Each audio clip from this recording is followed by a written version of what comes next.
many years ago, one of my best friends and I, and she had just had a baby, and she just wanted to get out for a minute. So we met, went to this club in Southwest, which no longer exists, called, what's it called?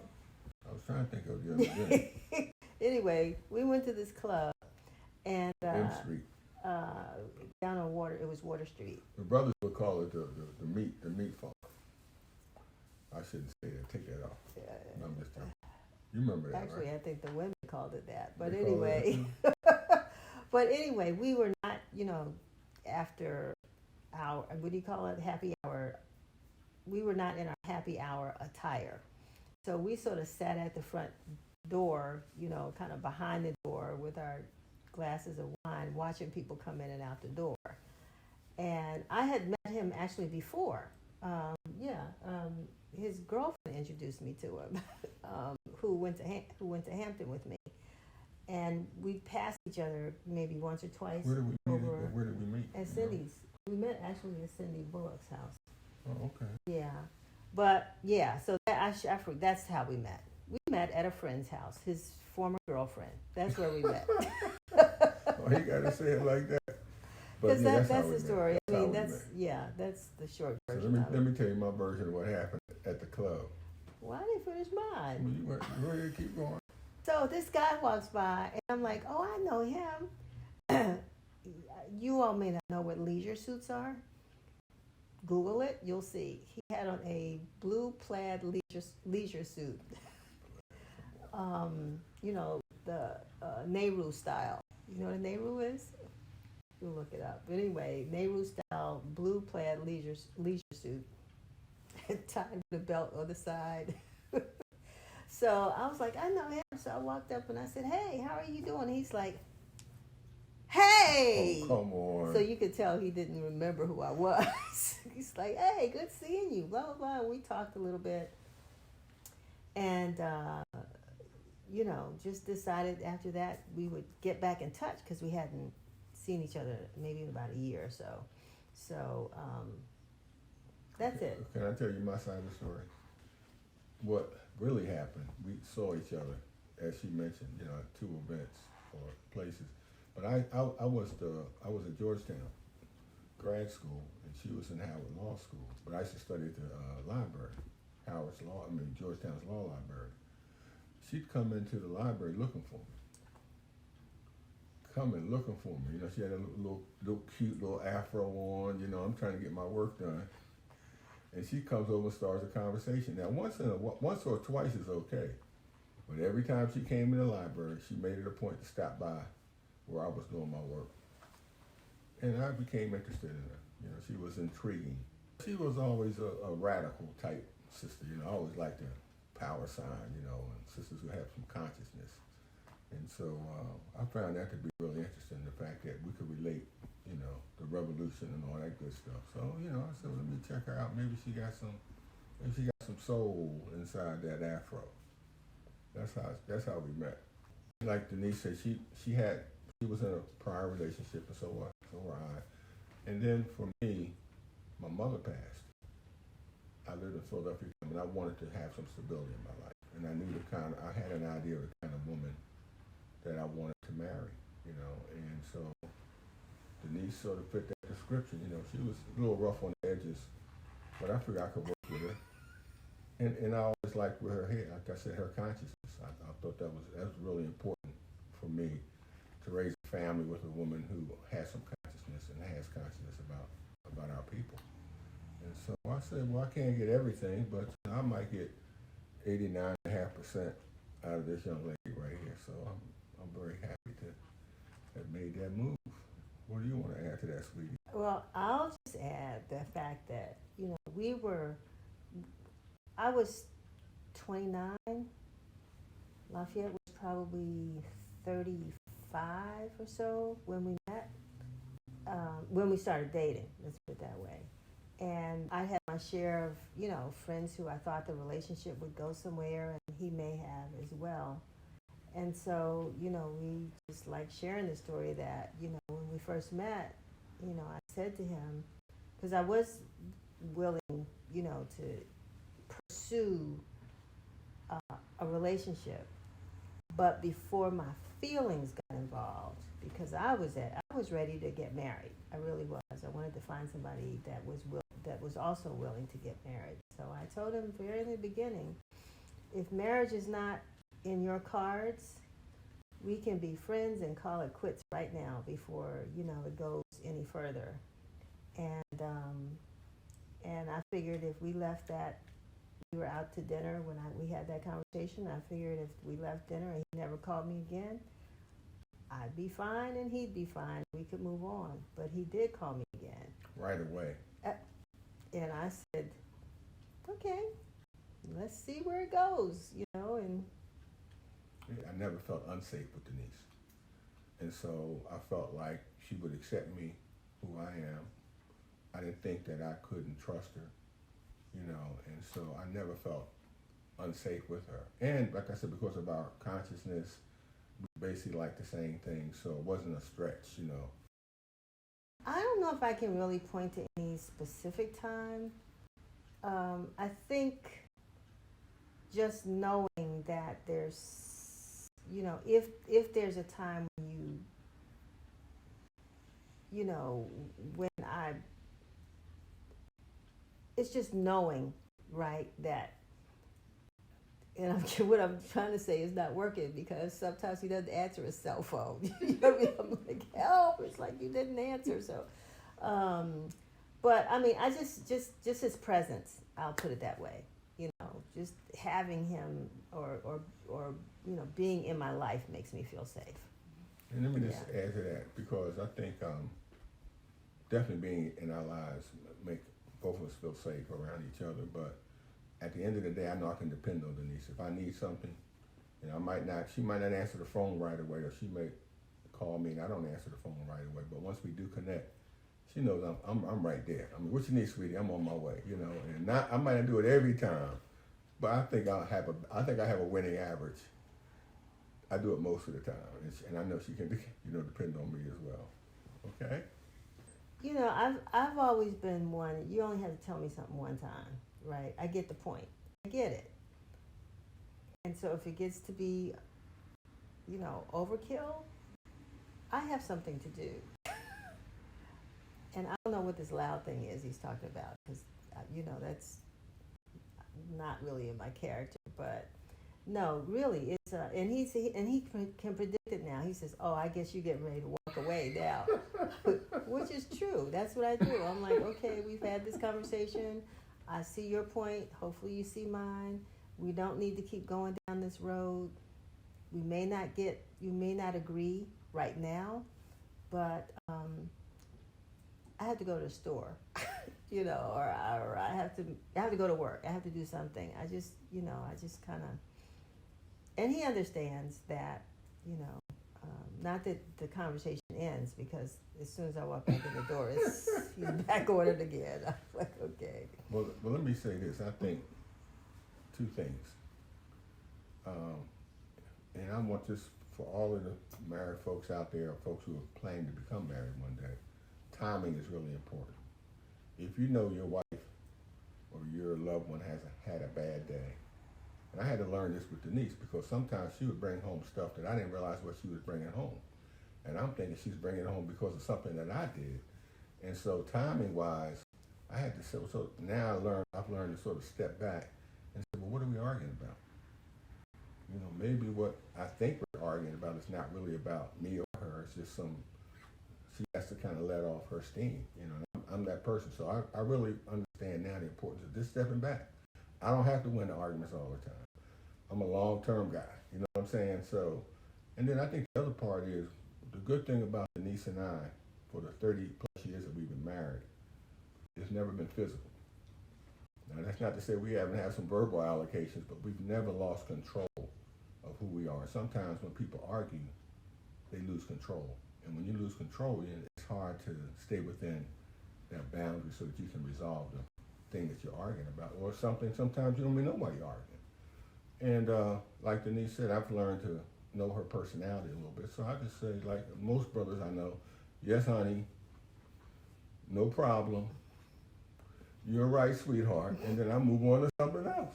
If you don't love yourself first, um, you know, you may not understand that that's really an issue.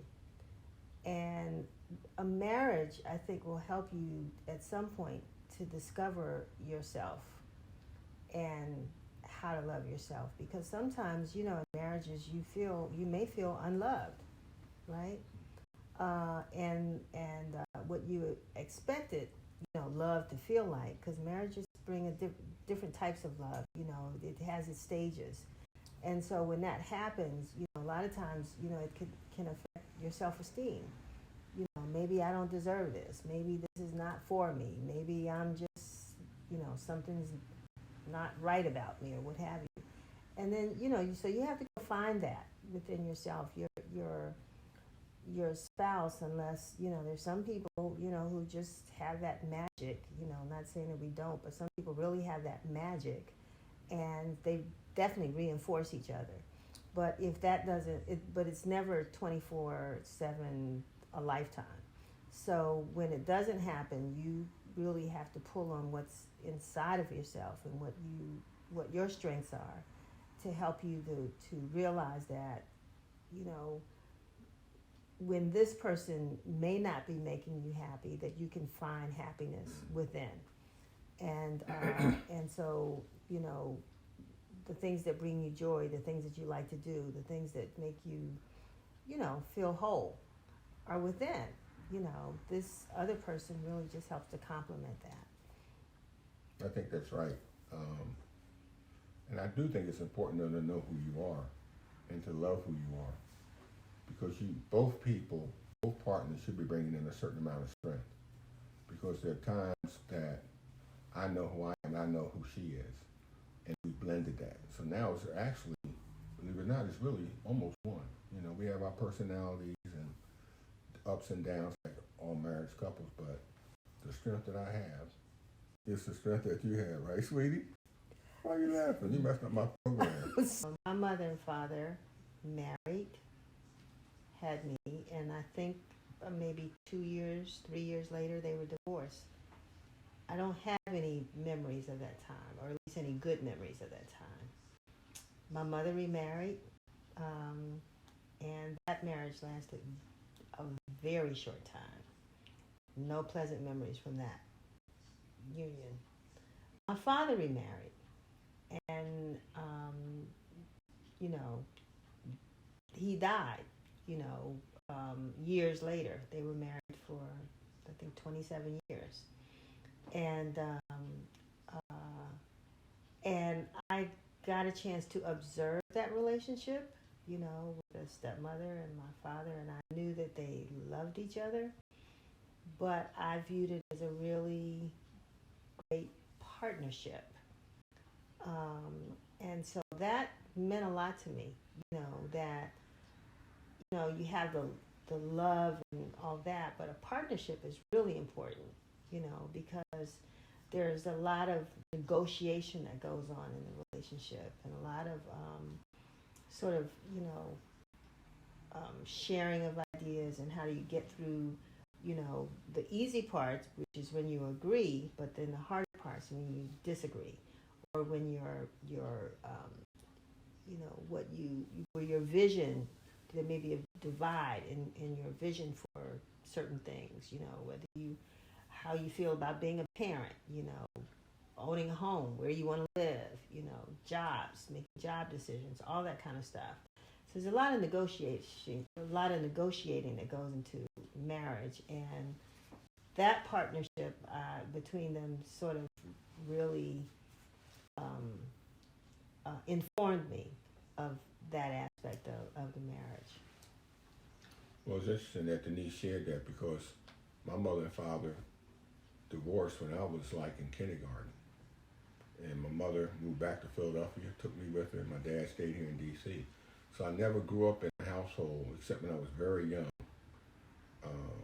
They both were, you know, in the house together.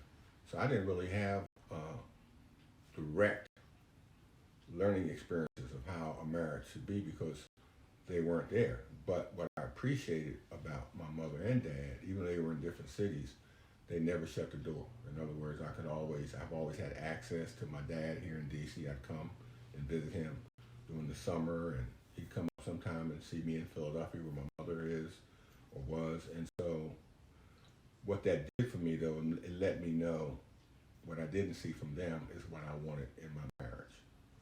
And I wanted stability, and I wanted to keep my family together. You know, I decided that I wanted to make sure that I could be a part of my children's lives, be a part of Denise's life. And so I think not having that around me every day, even though, like I said, my mother, I mean, she raised me, basically. My dad was always there to support me. But I learned from both of them, and I love them. Both of them are going to the ancestors now.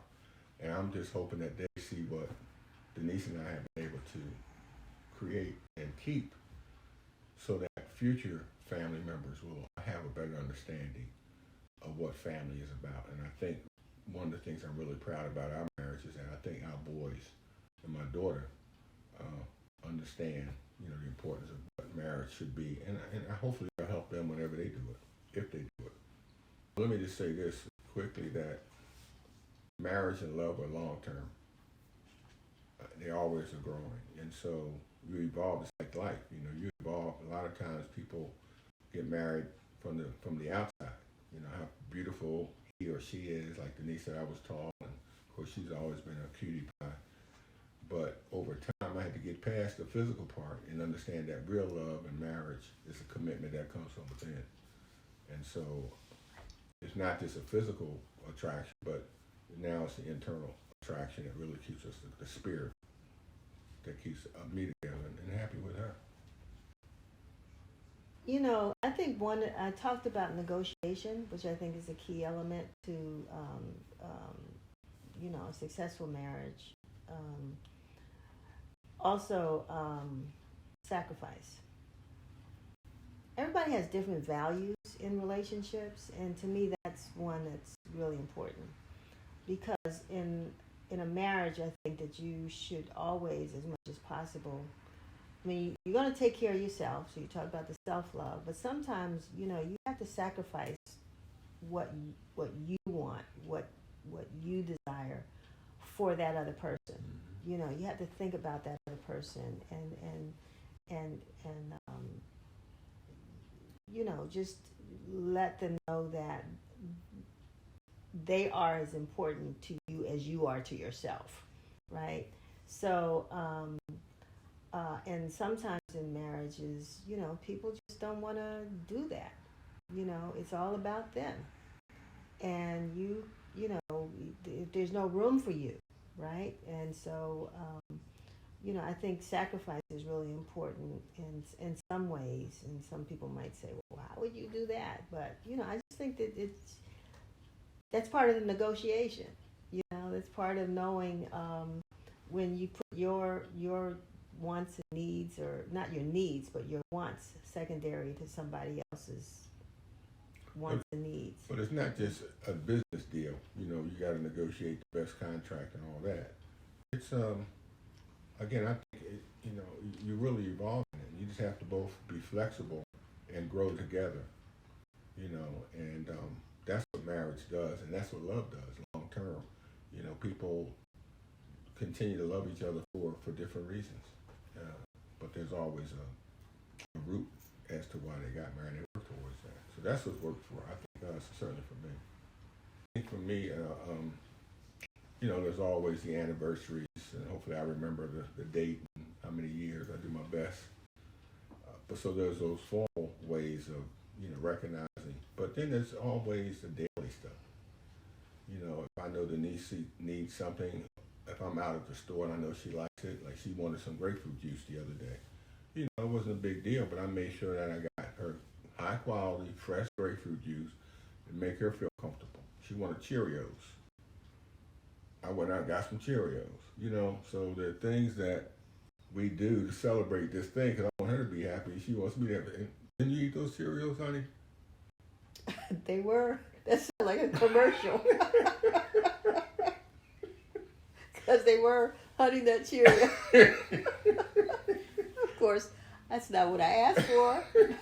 I like the regular old bland ones, but you know. But yeah, I ate them. You know, it's the thought that counts, right? Mm-hmm. It's the thought that counts. And so, you know, I didn't complain till just now, and I'm still not complaining. I'm just stating the fact. But yeah, I appreciate it because he, you know, and I'm gonna tell you, we had to evolve to that. Even we had to evolve because I remember early on. I mean, you know, you grow up with certain things, right? This is a stupid story, but I like cream of wheat, right? I grew up on cream of wheat. Mm. One day, this is 100 years ago, I said to him, "Why are you at the store? Get me some cream of wheat," right? He comes back with Wheatina. That's what black people eat, baby. That's why I bought it. I grew up on Wheatina, but I think they didn't have because any he Wheatina. grew up no, on I think Wheatina. they didn't have cream of wheat. You said this is what we eat. You know, I never ate any cream of wheat. We eat Wheatina, and I was like, so I used to have that all the time. I'd ask him for this, he would get that because that's what he grew up on. That's what he ate. That's what he liked. You know, so trying to find yourself and to love yourself, you're like, that's okay. That's right. I'm not going to let the world fall apart because I got Wheatina. I'm going to this. We're going to celebrate Valentine's Day this year. Oh, we're going to see her favorite artist, Greg Porter. Yes, we are. Yeah. So, you know, things like that, you know, I try to, even though I might not get the Queen of Wheat all the time, you know, I do get the Greg Porter every once in a while, you know, so it balances out. I think overall, you know, our wishes and desires for our children were the same, and how we have been able to make life full for them. I mean, we weren't rich, you know, we didn't do a lot of things that maybe some of their friends may have done or what have you, but we certainly didn't buy them all the things that, you know, kids always want. You know, we didn't do that. But, you know, thanks to Lafayette, I mean, they got a chance to travel early, you know, internationally.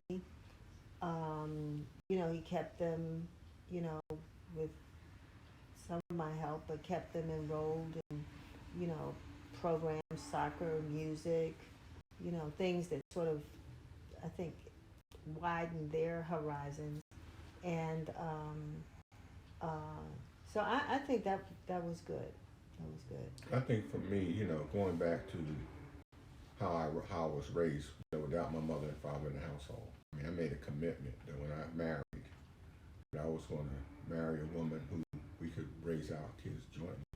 Because we all know the situation now with a lot of our households, and the majority of African American households are still, you know, run by women, which is not an issue. My mother raised me independently from my dad, but fathers are critical, and we wanted our kids, particularly, you know, young African American boys, and I have a daughter as well, and I'm so happy that Denise and my daughter and our family, we're all like one, you know, so it's not like we're on both sides and there's a lot of competition.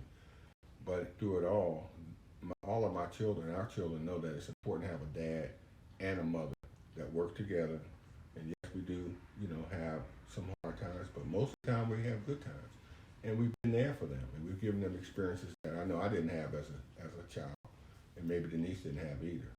So I think we've done a great job, you know, raising our kids, and let's have some more. It takes more than physical attraction to really maintain it and sustain it. You have to be flexible. Timing is important, but look at the long term, you know, what you get out of it. Because there are times in all marriages, including our marriages, where you look up at one another. You say, "Did I really want to marry you? Or are you really the right one for me?" And now that might just be like a bad day, you know. And you get through that, and the next day you're like, "Absolutely." So when people who are married or are thinking about getting married realize it's not a flat line, it's not straight up, it's like that. But at the end of the day, we got each other. You know, now that we're older, I couldn't think of a better life to be sharing than to share my life with Denise, and let the children, because where I am now, and I think where we are now, it's about passing on the values that we've learned in our marriage to our children, and as well as any dimes, nickels that we might have in the bank, the tangible piece, but you want to build generational wealth, intergenerational wealth, and marriage is a great way to do that. So I'm happy.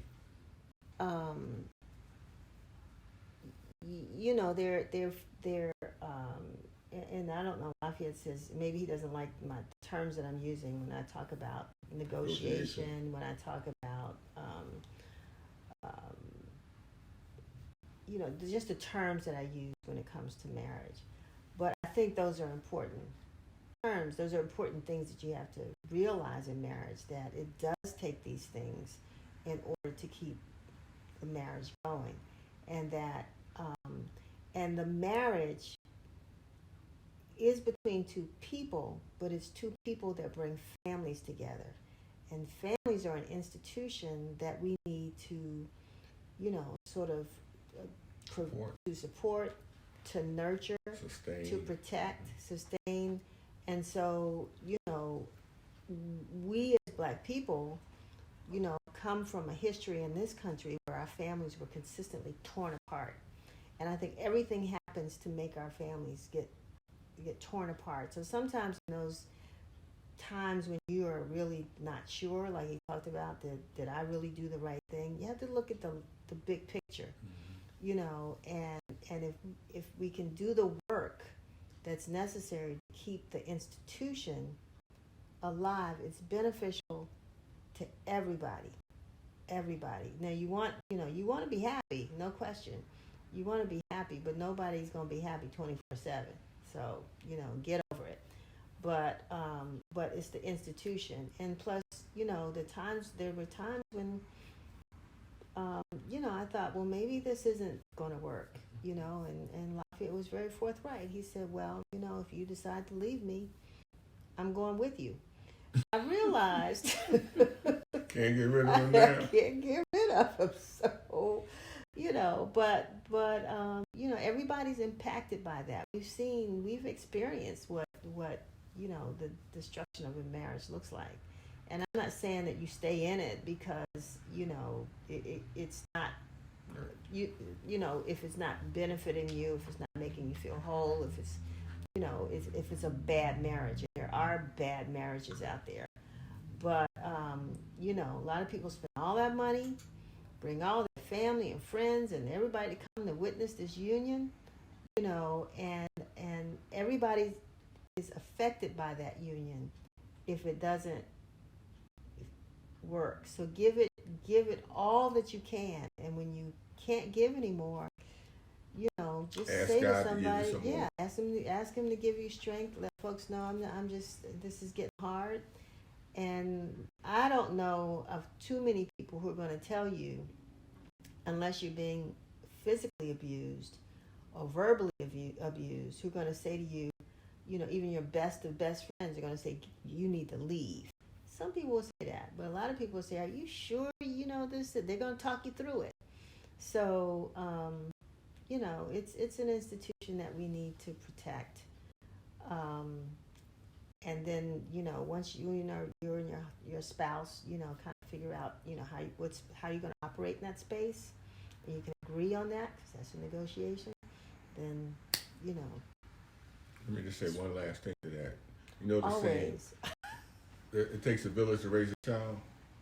It takes a family to raise a nation. And we have to learn how to keep our families together and raise a nation of Black folks that we know, so we can get to where we belong, because a lot of times we beat ourselves up and we don't realize we have everything we need to succeed if we just kind of look within and look long term.